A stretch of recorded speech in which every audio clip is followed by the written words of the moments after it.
여러분은 하나님 믿는 건 쉬우신가요? 혹시 참 어렵다라고 생각되시는 분 있지 않으십니까?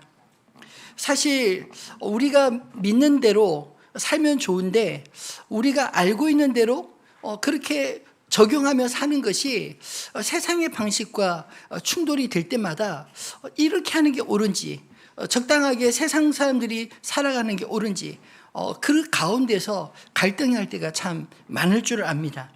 왜냐하면 믿는 사람들, 믿음으로 사는 사람들이 생각보다 그렇게 많지 않기 때문 아닐까요? 오늘 사도 바울이 빌립보서를 기록하고 있을 때 사도 바울과 또 빌립보 교회 그리고 그 시대 상황은 안과 밖으로 수많은 도전들이 있었습니다.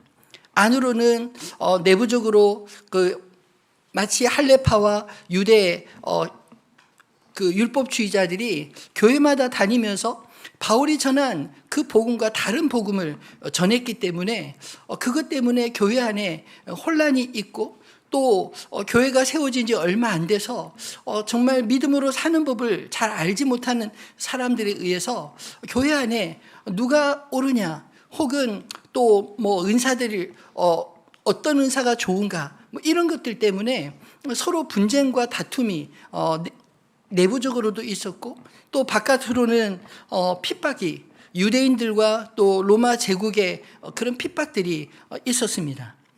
이런 상황들을 바라보면서 바울은 이 빌립보 교회에 어떤 처방을 내려놓고 있을까요? 오늘 본문에 보면 형제들아 너희는 함께 나를 본받으라. 나를 본받으라고 말씀합니다. 성경이 완성되어 회람되기 전에는 믿음의 선배들의 모델을 따라 사는 것, 그것이 믿음을 배우는 것이었습니다.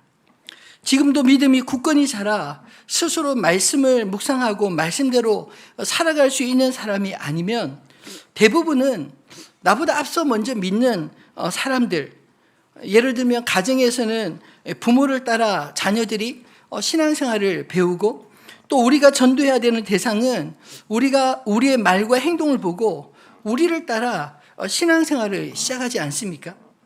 아마 여러분들도 다 그렇게 누군가를 바라보면서 누군가의 신앙생활을 모델을 삼아 그렇게 신앙생활을 배우셨으리라 생각합니다. 그래서 믿음의 본은 대단히 중요한 것입니다. 바울은 자신이 주님을 온전히 따라가고 있었기에 빌립보 교회를 향해서 나를 본받으라 이렇게 말할 수 있었던 게 아닐까요?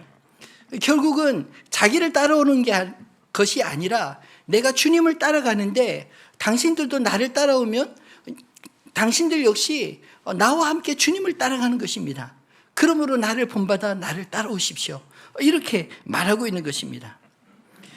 결국 우리가 주님을 따라가면 우리를 보고 따라오는 사람들이 나를 따르는 것 같지만 궁극적으로는 내가 따라가시는 그 주님을 따라오지 않겠습니까? 바울이 제시한 또 하나의 처방은 우리가 하늘에 속한 사람들, 특별히 오늘 보면 하늘의 시민권이라고 표현하고 있습니다. 우리가 비록 이 땅의 시민권을 가진 사람들이지만 우리에게는 이 땅의 시민권만 있는 게 아니라 하늘의 시민권도 있다. 이야기를 하고 있는 것이죠. 특별히 이 빌립보라고 하는 도시는 특별한 도시였습니다. 로마 바깥에 있었지만 그럼에도 불구하고 로마의 위성 도시로 빌립보 시민들에게 로마 시민권을 허락했었던 것입니다. 그래서 이 빌립보 그 도시에 그 로마 시민들을 책에다가 이름을 다 적어놔서 그 로마 시민권을 누가 받았는지 누가 시민인지를 그 책에 기록으로 남겨져 있다고 합니다. 빌립보 교회에 사도 바울이 너의 시민권은 하늘에 있는지라 이렇게 말하는 것은 그들이 로마 시민으로서 그들이 로마 제국에 누렸던 그런 풍요한 혜택들 이런 것들을 이미 맛보아 알기 때문에 하늘의 시민권을 이야기할 때 그들은 훨씬 더 쉽게 이해할 수 있지 않았을까요? 로마의 시민권도 좋지만 그러나 궁극적으로 우리에게는 하늘의 시민권, 더 큰 우리의 우리에게 더 큰 축복의 시민권이 있구나, 이 사실을 알았던 것입니다. 세상이 이상하게 하나님 믿는 사람들을 보는 것은 우리의 신분이 이 세상에만 속하지 않았기 때문 아닐까요? 예수 그리스도를 영접한 사건은 마치 바울이 말하고 있는 것처럼 하나님 나라의 시민권을 가지게 된 것과 같습니다. 비록 이 땅에 살고 있지만 이 세상은 우리가 나그네처럼 잠시 머무는 곳일 뿐입니다. 우리가 만약 이 사실을 바르게 깨닫게 된다면 하나님을 모르는 사람들의 영적인 공격에 당황하지 않고 오히려 우리가 얻은 이 놀라운 특권을 또한 잃어버리지도 않을 것입니다. 결국 교회 내부의 안으로부터의 도전, 그리고 교회 바깥의 그런 로마 제국과 또 유대 공동체로부터 받는 그런 도전들은 결국은 내가 지금 그리스도 안에 있는지 아니면 그리스도 밖에 있는지 이것을 시험하는 테스트 아닐까요? 바울은 빌립보 교회를 향해서 이 이야기들을 쭉 하면서 이와 같이 주 안에 서라, 이렇게 말하고 있습니다. 이 말은 너희가 여기저기 기웃거리지 말고 머뭇거리지 말고 확실하게 주님 편에 서라, 이런 명령이 아닐까요? 여러분, 우리가 주님 안에 서 있을 때 어떤 일이 일어날까요? 우리가 어제도 제가 잠깐 포도나무 비유에서 말씀을 드렸지만 요한복음 15장 7절 말씀에 보면 이 포도나무 비유 가운데 내가 너희 안에 너희가 내 안에 거하고 내 말이 너희 안에 거하면 무엇이든지 원하는 대로 구하라, 그리하면 이루리라. 여러분, 우리가 주님 편에 서고 주님의 말씀이 나를 주장하기 시작하면 나를 통해서 주님이 하시고자 하시는 그런 하나님 나라의 역사들이 일어나게 될 것이다, 이런 이야기를 하고 있는 것입니다. 비록 빌립보 교회 성도들이 작고 또 그 로마 제국에 비해서 가장 그 작은 소수일지 몰라도 그들은 하나님을 대신하는 자들이고 하나님이 천지를 창조하신 하나님이 그들과 함께 하시기 때문에 너희가 주 안에 설 때 너희를 통해서 하나님이 너희와 함께 하시리라, 하나님의 역사가 일어나게 될 것이다, 이 이야기를 하고 있는 것이죠. 바울은 그런 소망을 담아 빌립보 교회가 이와 같이 주 안에 서기를 소망했습니다.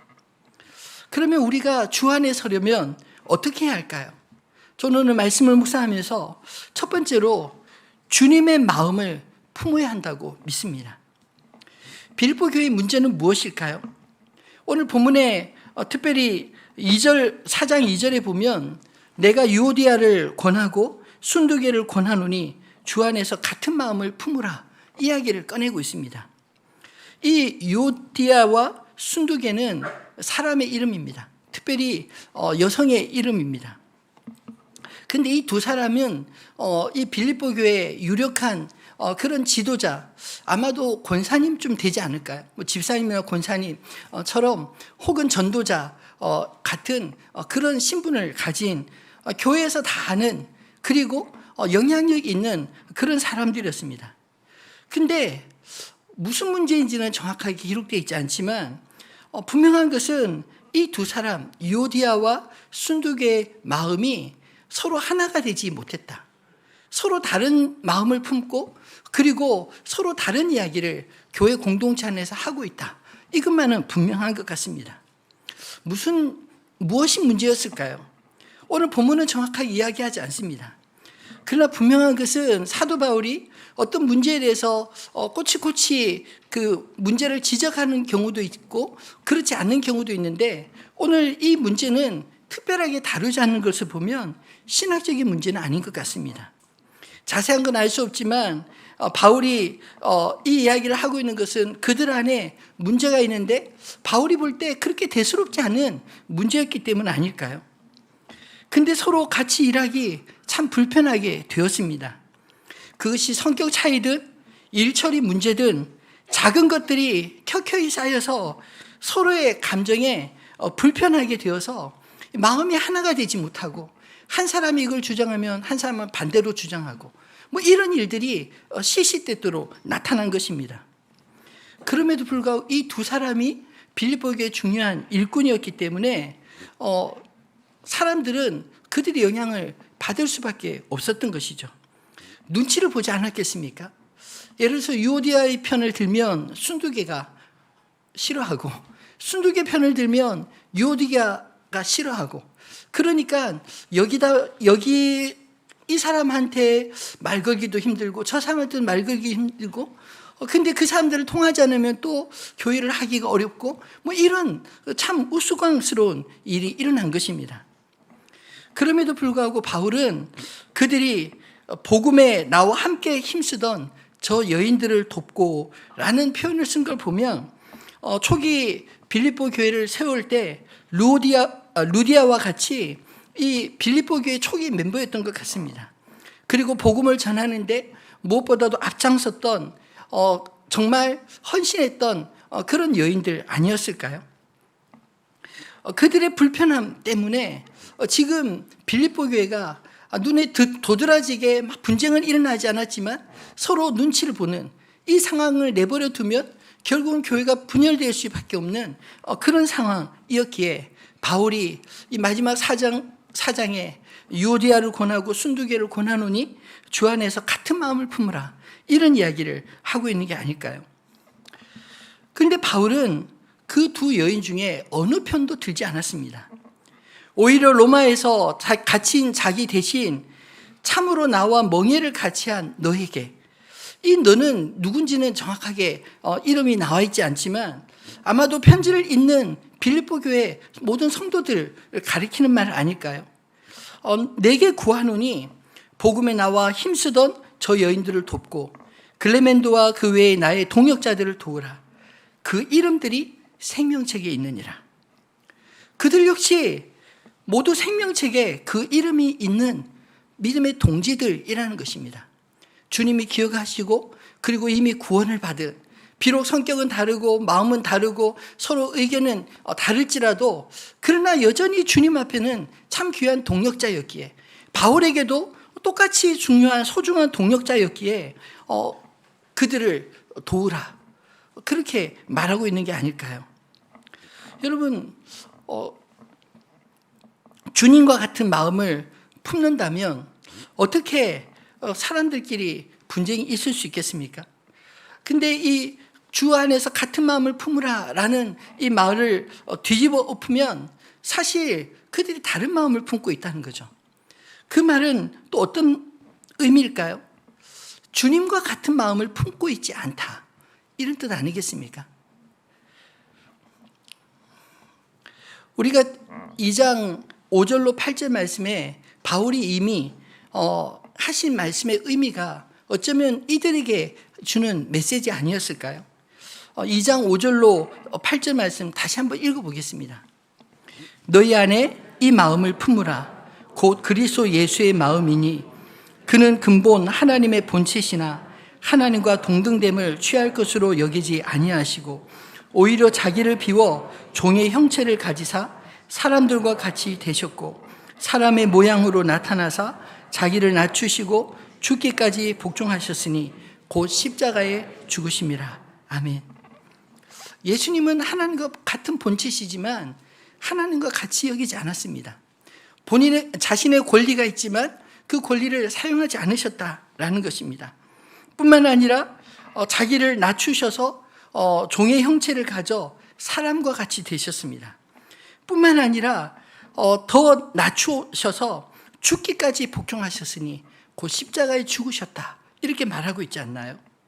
이렇게 자신의 권리를 쓰지 않고 낮추시고 죽기까지 복종하셨더니, 그랬더니 하나님께서 그리스도를 높이셨습니다. 9절로 11절에 보면 이름으로 하나님이 그를 지극히 높여 모든 이름 위에 뛰어난 이름을 주사 하늘에 있는 자들과 땅에 있는 자들과 땅 아래에 있는 자들로 모든 무릎을 예수의 이름에 꿇게 하시고 모든 입으로 예수를 그리스도를 주라 시인하여 하나님 아버지께 영광을 돌리게 하셨느니라. 그리스도를 우리가 본받고 그리스도를 따른다면 우리가 그리스도와 같은 길을 가야 하지 않을까요? 낮추실 때 오히려 하나님이 높이시고 높이셨습니다. 그 반대로 하면 어떨까요? 우리가 높아지면 하나님께서 오히려 낮추시지 않겠습니까? 이 원리를 깨닫게 되기를 바랍니다. 그래서 주님은 제자들에게 나는 섬김을 받으러 온 것이 아니라 섬기기 위해서 왔다.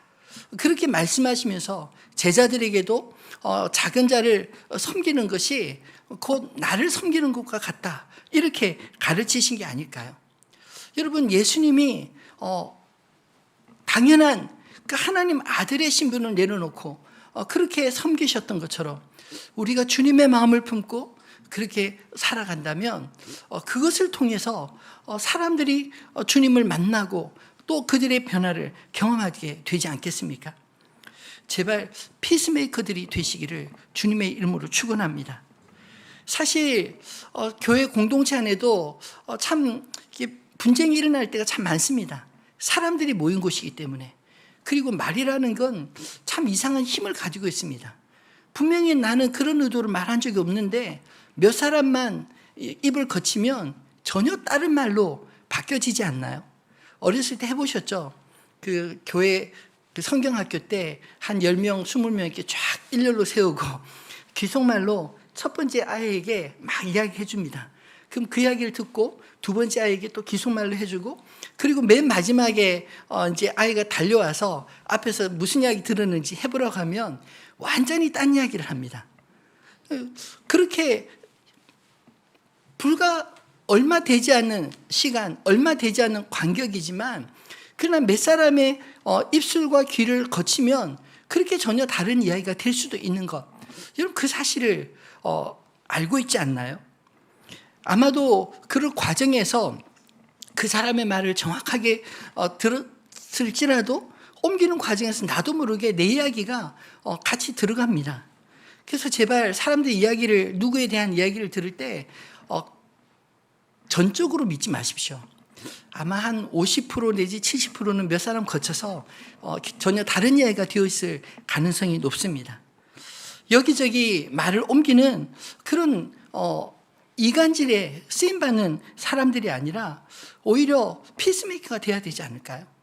들었어도 그것을 우리가 품고 기도하고 하나님 앞에 나아갈 뿐만 아니라 또 그 사람에게는 오히려 좋은 쪽으로 해석을 해서 설명해 줘야 하지 않을까요?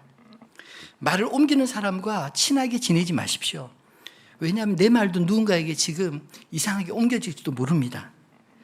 동조하는 사람이 없어야 그 사람이 그 버릇을 고치지 않겠습니까? 근데 동조하기 때문에 신이 나서 이야기를 하게 되는 것입니다. 교회 안에 말을 많이 만드는 사람이 있으면 교회가 어려움을 겪습니다. 근데 교회 안에 말이 없이 정말 주님의 마음을 품고 마음을 합하여 한 마음으로 일을 하면 정말 하나님의 은혜가 하나님 공동체 안에 풍성하게 나타나게 될 줄 믿습니다. 화평케 하는 사람들과 함께 하십시오. 아니, 화평케 되는 사람이 되시기를 바랍니다. 마태복음 5장 9절에 화평케 하는 자는 복이 있나니 그들이 하나님의 아들이라 일컬음을 받을 것이며 말씀하고 있지 않나요? 여러분, 우리가 하나님의 아들, 하나님의 자녀라는 권세, 그래서 어떻게 드러낼 수 있겠습니까?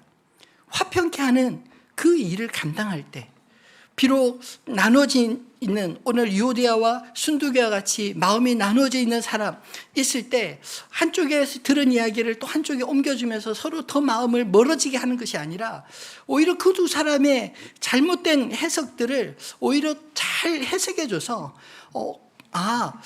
저 사람이 나한테 이런 마음을 가진 게 아니구나 이렇게 느끼도록 만들어줘야 그래야지 화평케 되지 않겠습니까? 그래야지 서로 주님을 바라볼 수 있도록 해줘야 되지 않을까요? 사람의 말이 지배하는 게 아니라 하나님의 말씀이 지배하도록 그렇게 이끌어줘야 되지 않을까요? 이것을 비록 교회 지도자였던 이 유오디아와 순두계만 이야기하는 것이 아니라 이 빌립보서를 읽는 모든 성도들이 그렇게 해주기를 그들을 오히려 돕고 그들을 인정해 줘라. 그렇게 말하고 있는 것입니다. 두 번째로 우리가 주 안에 서려면 어떻게 해야 할까요? 주님을 항상 신뢰해야 될 줄 믿습니다. 바울은 힘주어 이렇게 말합니다. 주 안에서 항상 기뻐하라. 내가 다시 말하노니 기뻐하라. 여러분, 바울이 지금 이 이야기를 감옥에 있는 중에 하는 말인 것을 아시지 않습니까? 바울은 비록 감옥에 있었지만 그 마음에 그 평강과 기쁨, 그것은 흔들림이 없었습니다. 그래서 빌립보 교회를 향해서도 항상 기뻐하라, 내가 다시 말하노니 기뻐하라, 이렇게 말할 수 있었던 것이죠. 여기서 항상이라는 말은 사실 어떤 상황이든지 상황과 상관없이 기뻐하라, 이런 뜻입니다. 살다 보면 왜 답답하고 억울하고 화나는 일 없겠습니까? 자동차만 끌고 나가도 시간 없는데 도로가 꽉 막히면 짜증이 나지 않습니까? 근데 바울은 항상 기뻐하라, 내가 다시 말하노니 기뻐하라, 그렇게 반복해서 힘줘 말합니다. 어떻게 그럴 수 있나요?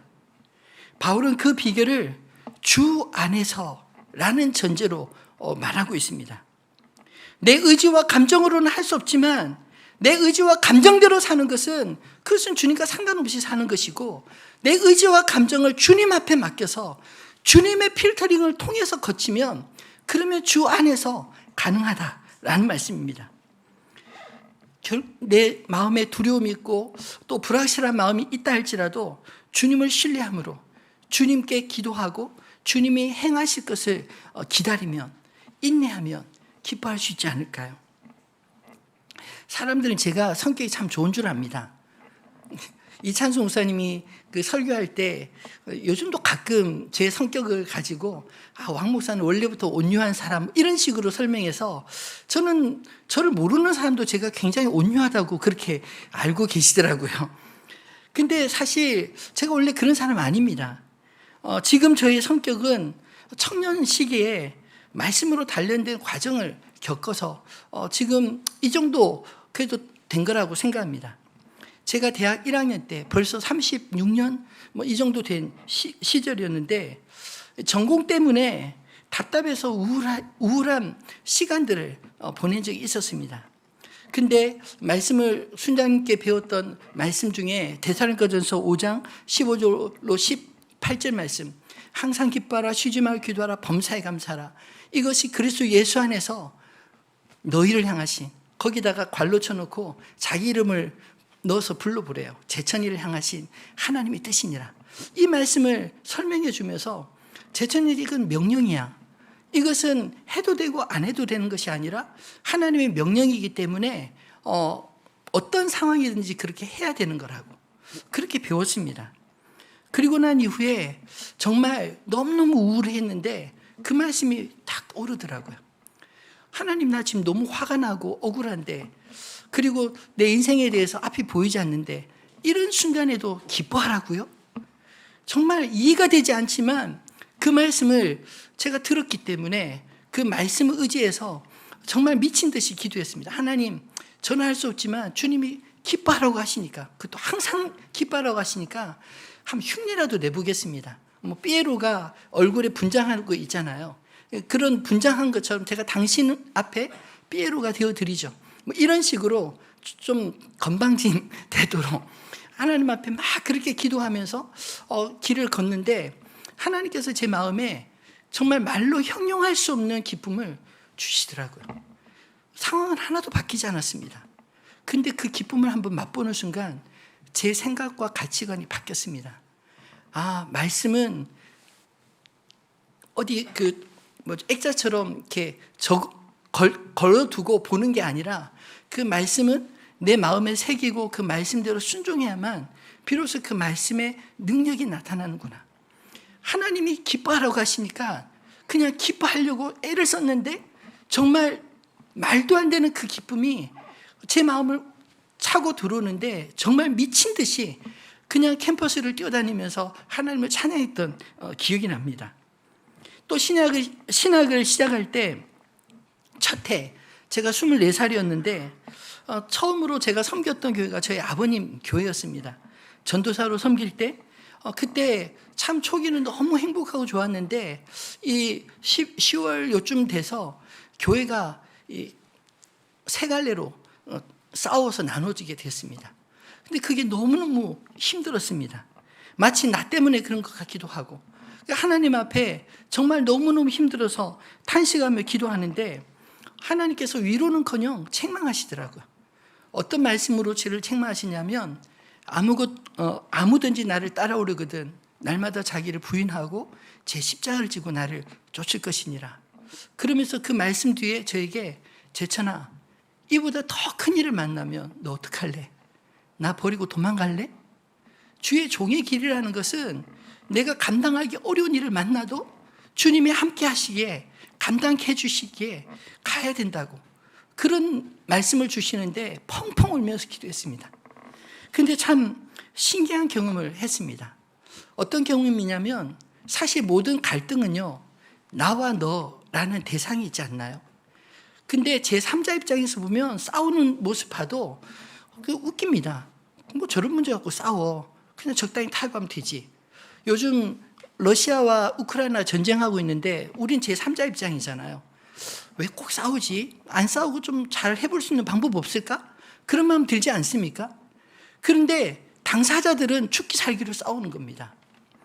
여러분, 그 나와 너의 입장에서 제 3자 입장으로 바꾸어 생각하면 어떨까요?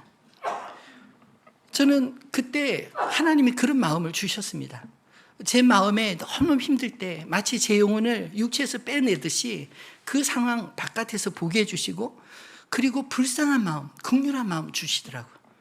어느 쪽이 옳다, 틀리다 이 문제가 아니라 본질적이 아닌 비본질적인 것으로 서로 옳다 주장하며 싸우는 그 모습, 하나님의 교회답지 않는 그 모습을 보는데 참 긍휼한 마음이 들고 불쌍한 마음이 들면서 어떤 마음이 드냐면 주님, 저들이 지금 무슨 짓을 하는지 모릅니다.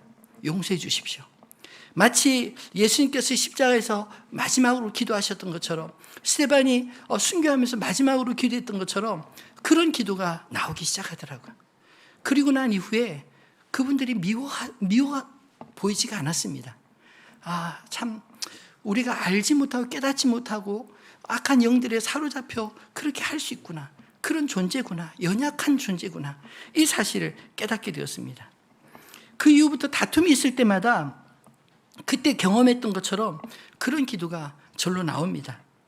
뿐만 아니라 제 마음이 그냥 나라는 것을 조금 내려놓고 한 발자국 물러서 보면 별로 아무것도 아니고 또 좀 기분 나빠도 그것이 그렇게 심각한 문제가 아니라는 사실을 깨닫고 그냥 별일 아닌 것처럼 그렇게 지낼 수 있게 되었습니다. 군대 입대했을 때 제 인생에 가장 두려웠습니다. 3년 동안 어디에 가야 될지 누구를 만나야 될지 몰라서 두려운 마음으로 교회 가서 기도하는데 그때도 저에게 말씀을 주셨습니다. 제가 외우고 암송했던 로마서 8장 28절 말씀을 주시면서 우리가 알거니와 하나님을 사랑하는 자 곧 그의 뜻대로 부르심을 입은 자들에게는 모든 것을 합력하여 선을 이루느니라. 이 말씀을 통해서 너의 길 내가 예비했다. 너 두려워하지 마라. 그런 마음이 주시더라고요. 근데 참 놀랍게도 그 당시에도 위로를 받았지만 그 이후에도 정말 하나님이 나를 위해 예비하신 길이 있구나. 그리고 내가 선택한 선택 때문에 나의 인생이 바뀌는 것이 아니라 하나님의 크신 손길이 나를 붙잡고 가시기 때문에 내가 안전한 존재구나. 이 사실을 깨닫게 되었습니다. 여러분, 하나님께서 우리를 합력할 선을 이루어가는 과정은 항상 내가 원하는 방식대로 내 뜻대로 되는 건 아닙니다. 어쩌면 내 계획이 좌절될 때가 훨씬 더 많았습니다. 근데 이상하게 내 계획은 좌절돼도 그 이후에 내 계획보다 더 좋은 길로 인도하시는 주님의 손길을 항상 경험하게 되었습니다. 그래서 제가 깨닫게 된 것은 내 뜻 이루어지지 않아도 돼. 나를 향한 하나님의 뜻이 여전히 나를 이끌어 간다는 그 믿음이 생기고 저를 온전히 주님께 의탁하고 맡길 수 있게 되었습니다. 그런데 한참 뒤에 그 뒤에 말씀을 통해 하나님이 왜 나를 합력할 선을 이루어 가시는지를 깨닫게 해주셨습니다. 29절 말씀에 보면 하나님이 미리 아신 자들을 또한 그 아들의 형상을 본받게 하기 위하여 미리 정하셨으니 이는 그로 많은 형제 중에서 맏아들이 되게 하려 하심이니라. 그 내가 잘나서 내가 주님 잘 믿어서가 아니라 그리스도 예수의 형상으로 나를 빚어가시기 위해서 나를 고치시고 깎아가는 과정이었다. 이 사실을 깨닫게 해주시더라고요. 제가 왜 이런 개인적인 이야기를 사실 별로 안 하는데 하느냐면, 우리의 성품은 하나님이 이와 같이 말씀으로 다듬어 가시고 훈련받게 하셔서 궁극적으로 내 안에서 내가 아니라 주님의 형상을 보게까지 그렇게 우리를 이끌어 가신다라는 것입니다. 그리고 그 과정에 저는 늘 주님을 배우고 있습니다. 여전히 저는 주님의 손에 다듬어지는 존재입니다. 저는 여러분들도 주님의 손에 다듬어지고 있는 중이라고 믿습니다. 나는 미숙하고 실수가 많을지라도 나를 당신의 형상으로 만들어 가시는 주님은 결코 실수 없는 분임을 믿기에 우리가 안전한 게 아닐까요? 그러므로 그리스도 예수 안에 있는 자들은 항상 기뻐할 수 있습니다. 나 때문이 아니라 주님 때문에 기뻐할 수 있는 것입니다. 뿐만 아니라 우리 내면의 기쁨을 잃지 않고 예수 안에서 우리가 경험한 은혜를 또 다른 우리의 이웃에게 또 우리의 가족들에게 흘려보낼 수 있지 않을까요? 5절 말씀에 이렇게 말하고 있습니다. 너희 관용을 모든 사람에게 알게 하라. 주께서 가까우시니라. 이 4절에 항상 기뻐하라, 내가 다시 말하노니 기뻐하라 하는 것은 우리 내면의 태도에 대한 문제이고, 5절은 그 태도만 아니라 그렇게 변화된 삶을 관용으로 삶으로 살아가라, 이런 뜻인 것입니다. 주님이 나를 용납하신 것처럼 우리도 누군가를 용납할 때 비로소 나를 통해 주님의 통치, 하나님의 다스림이 임하고 그것을 사람들이 보고 하나님이 살아계시는구나, 이렇게 알 수 있다는 것이죠. 또한 하나님의 다스림, 말씀 가운데 우리가 다스림에 복종하며 살아가고 있는 그 삶의 현장이 곧 하나님의 나라가 되는 것입니다. 우리가 하나님의 거룩한 백성들이기 때문입니다. 왜 우리가 이렇게 살아야 합니까? 주께서 가까우시기 때문입니다. 우리가 주 앞에 설 날이 그리 멀지 않았던 말씀이기도 하고, 주님이 다시 오실 날이 점점 더 가까워지고 있다라는 뜻 아니겠습니까? 우리가 주님 앞에 설 자이기 때문에 주님 앞에 부끄러움이 없어야 하지 않을까요? 또한 그리스도를 항상 신뢰할 때라도 여전히 내가 어찌할 수 없는 두려움과 염려에 엄습될 때가 있습니다. 그럴 때도 휘말리지 않고 이기는 방법을 오늘 바울은 6절과 7절 말씀에 이렇게 말씀하고 있습니다. 같이 읽어볼까요? 6절 7절 말씀입니다. 아무것도 염려하지 말고 오직 다만 모든 일에 기도와 간구로 너희 구할 것을 감사함으로 하나님께 아뢰라. 그리하면 모든 지각에 뛰어난 하나님의 평강이 그리스도 예수 안에서 너희 마음과 생각을 지키시리라. 아멘. 두려움이 엄습해 올 때 그것만 붙잡고 묵상하면 계속해서 두려워하는 생각에 사로잡히고, 결국 그렇게 생각에 사로잡히다 보면 어느 순간 내가 두려워하던 일이 그냥 성큼성큼, 아니 내가 두려워하는 일이 훨씬 더 빨리 내 현실이 될 때가 참 많이 있지 않나요? 저는 목회하면서 그런 사람들 참 많이 보았습니다. 쓸데없는 것 걱정하고 두려워했더니 정말 그런 일들이 빨리빨리 이루어지더라고요. 그것도 믿음인 것 같아요. 근데 우리의 믿음이 하나님을 신뢰하고 하나님을 믿음으로 염려와 두려움에 사로잡히지 않으면 그런 일들은 그냥 지나가는, 아니 그 인생을 지배하지 못할 뿐 아니라 그 일이 이루어지지도 않는 것을 저는 훨씬 더 많이 보아왔습니다. 사실 우리가 두려워하는 것들 중에 얼마나 많은 것들이 실체가 없는 두려움인가요? 실체가 없는 염려들인가요? 사단은 우리의 감정을 자신을 예배할 처소로 삼고 싶어 합니다. 어떻게 처소 예배하게 만듭니까? 염려와 두려움이 그 방법입니다. 우리의 마음속 생각 속에 두려워하고 염려하는 생각을 심어주고 그걸 묵상하고 그리고 사탄을 숭배하게 만듭니다. 여러분, 그 반대로 해야 되지 않나요? 불현듯 염려되는 일이 생각이 나고 두려워할 만한 생각이 찾아올 때 어떻게 해야 합니까? 그 생각에 빨려 들어가는 것이 아니라 오히려 그 생각이 들 때마다 방금 읽었던 6절, 7절 말씀을 암송하고 그 말씀대로 순종해야 되지 않을까요? 염려되고 두려운 일을 주님께 기도와 간구로 아뢰고 내가 마땅히 구해야 할 것을 감사함으로 하나님이 반드시 이루실 것을 하나님이 주인이시기에 나의 주인이시기도 하고 이 온 우주 만물의 주인이시기에 하나님이 행하실 것이다.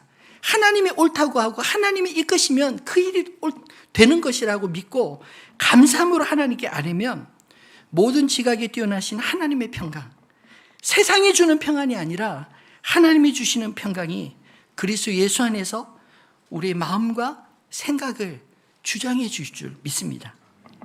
여기서 지키시리라 라는 말은 마치 군인이 그 진영을 지키는 것처럼 하나님께서 우리를 사단의 영역에 두지 않고 하나님이 다스리는 영역으로 우리를 지켜주신다. 이런 의미인 것입니다. 우리에게는 이처럼 기도의 무기가 있습니다. 사단이 우리 안에 나쁜 생각을 심어 공격해 올 때 그 생각을 곧바로 하나님께 기도의 제단으로 가져가면 사단의 생각이 우리를 지배하는 것이 아니라 하나님의 생각으로 우리의 마음을 지켜주십니다. 기도는 내 뜻이 아니라 주님의 뜻을 구하는 게 아닌가요? 우리의 기도가 응답받을 수 있는 비결을 사도 요한은 이렇게 말씀하고 있습니다. 요한일서 5장 14절로 15절 말씀 같이 읽겠습니다. 그를 향하여 우리가 가진 바 담대함이 이것이니 그의 뜻대로 무엇을 구하면 들으심이라. 우리가 무엇이든지 구하는 바를 들으시는 줄 안즉 우리가 그에게 구한 그것을 얻은 줄을 또한 아느니라. 여러분, 기도는 주님의 뜻을 구하는 것입니다. 주님, 제가 지금 이렇게 어렵고 힘든데 주님 어떻게 하면 좋겠습니까? 하나님께 방법을 구하고 또 하나님께 지혜를 구하고 하나님의 처분을 구하는 것, 하나님의 뜻을 구하는 것입니다. 주님의 뜻과 내 뜻이 만나 내가 주님을 설득하려 한다 할지라도 결국에 기도의 문을 통해서 주님께 설득당하는 시간을 갖지 않나요? 그러면 하나님의 평강이 찾아오고 내가 염려하고 두려워하는 일들은 사라지고 오직 그 자리에 주님만 보이지 않습니까? 우리가 기도할 수 있기 때문에 바울은 힘주어 이렇게 말하고 있는 것입니다. 주 안에서 항상 기뻐하라. 내가 다시 말하노니 기뻐하라. 우리의 믿음이 상황이 흔들리는 믿음이 아니라 상황을 지배하는 믿음이 되시기를 소원합니다. 그래야만 이 세상에서 하나님의 백성답게 살아갈 수 있지 않을까요? 하나님 믿노라 하지만 하나님과 전혀 상관없이 사람들의 말에 이리 흔들리고 저리 흔들리고 상황에 따라서 마음을 빼앗기고 그리고 하나님을 점점 멀어지는 이런 희한한 일들이 우리 가운데 좀 사라졌으면 좋겠습니다. 오직 상황을 지배하는 하나님의 약속의 말씀을 붙들고 승리하는 저 여러분 되시기를 주님의 이름으로 축원합니다. 말씀을 맺겠습니다. 여러분 어느 편에 서 계십니까? 그리스도 예수 안에 서 계십니까? 아니면 그리스도 예수와 상관없는 곳에 서 계신가요? 우리가 그리스도 예수 안에 서 있다면 우리 안에 분명한 증거들이 나타날 것입니다. 어떤 증거인가요? 오늘 바울이 말하고 있는 것처럼 그리스도 안에서 같은 마음을 품게 될 것입니다. 왜냐하면 내가 주님의 마음을 품기 때문에 또 누군가 주님의 마음을 품으면 나도 그 사람도 똑같이 주님의 마음을 품으니 똑같은 마음이 되지 않겠습니까? 일할 처리하는 방식 이거는 중요하지 않습니다. 그런 다양함은 오히려 보완책일 뿐입니다. 중요한 것은 마음이 내가 주님의 마음을 품을 때 같은 마음을 품을 때 그것으로 내가 주님 편에 있구나 하는 것을 저분이 주님 편에 있구나 하는 것을 알 수 있지 않을까요? 또한 상황에 따라 감정에 휘둘리지 않고 주 안에서 항상 기뻐하는 사람이 될 것입니다. 왜냐하면 기쁨의 근원 대신 주님이 우리와 함께 하심을 알기 때문입니다. 우리는 그리스도 예수 안에서 그 어떤 상황에도 우리의 마음의 평강을 뺏기지 않을 것입니다. 만약 이렇게 잘 안 되면 포기하지 마시고 6절로 7절 말씀처럼 아무것도 염려하지 말고 오직 모든 일에 기도와 간구로 너희 구할 것을 감사함으로 하나님께 아뢰라. 그리하면 모든 지각에 뛰어나신 하나님의 평강이 그리스도 예수 안에서 너희 마음과 생각을 지키시라. 이 말씀 붙들고 기도하시기를 바랍니다. 그러면 하나님께서 우리의 생각을 바꿔주십니다. 두려운 마음이 기쁨으로, 염려가 평강으로 그렇게 바꾸실 것입니다. 주님은 그렇게 하실 수 있는 능력이 있고 우리의 인생의 주인 되시기 때문입니다. 그리하면 하나님의 평강의 사람 다 되지 않을까요? 예수를 잘 믿는 사람에게 나타나는 저는 분명한 특징은 그 마음에 평강과 기쁨이 늘 흘러넘치는 사람이라고 생각합니다. 여유가 있습니다. 왜냐하면 내 능력과 한계는 분명히 있지만 그 공간, 나의 부족함, 내가 할 수 없는 그 영역에 늘 하나님이 함께 하시는 것을 믿기 때문에 여유가 있죠. 하나님 믿지 않는 사람은 어떨까요? 내가 못하고 내가 부족한 부분에 그것을 내가 스스로 채우려고 하니 늘 힘들지 않나요?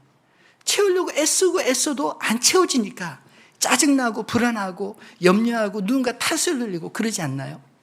하나님 믿는 사람은 그러지 않습니다. 여러분, 우리 다 완벽하지 않습니다.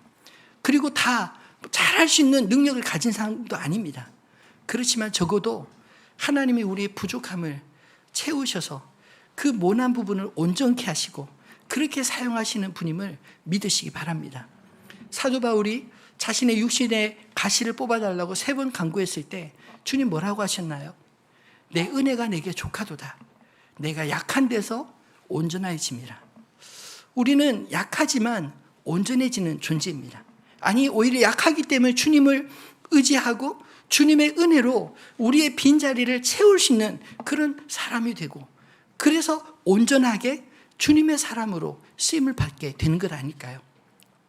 바울이 그 응답을 받고 낙심했을까요? 아닙니다. 크게 기뻐했습니다. 이럴 거면 이 가시, 육신의 가시 있어도 괜찮아. 오히려 이 가시 때문에 내 인생이 하나님의 은혜로 더 풍성히 채워질 줄 믿으니까 이런 믿음으로 크게 기뻐하고 자랑하게 되었다. 이렇게 말하지 않나요? 여러분, 이 믿음, 이런 믿음이 저와 여러분 안에, 그리스도 예수 안에 있는 자들에게 있기를 주님의 이름으로 축원합니다.